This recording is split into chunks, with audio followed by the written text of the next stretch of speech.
সেটি হচ্ছে ইফতারির পূর্ব মুহূর্তে দোয়া করুন। এটা ভুলে যাওয়া যাবে না। প্রতিদিন ইফতারিকে সামনে নিয়ে আমরা দোয়া করব, কারণ হাদিসে এসেছে সালাসু দাওয়াতিন মুস্তাজাবা, 3 ব্যক্তির দোয়া আল্লাহ তাআলার কাছে কবুল হয়ে যায়। এই দোয়া আল্লাহ কখনো ফিরিয়ে দেন না। এর মধ্যে একটা দোয়া হচ্ছে দাওয়াতুস সাইম, রোজাদারের দোয়া আল্লাহ কখনো ফিরিয়ে দেন না।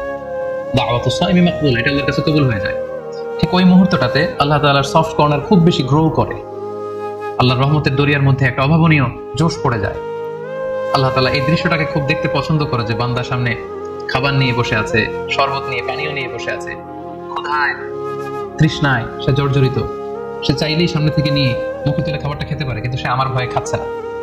তখন আল্লাহ তাআলা এই দৃশ্যটা দেখতে বড্ড পছন্দ করেন। ঠিক এই মুহূর্তে আপনি যখন বুদ্ধি করে আল্লাহ তাআলার কাছে চাইতে শুরু করবেন, কায়মনো বাক্যে চোখের পানি ছেড়ে, আপনি চাইতে দেরি হবে, এই দোয়া আল্লাহ তাআলার কাছে কবুল হতে দেরি হবে।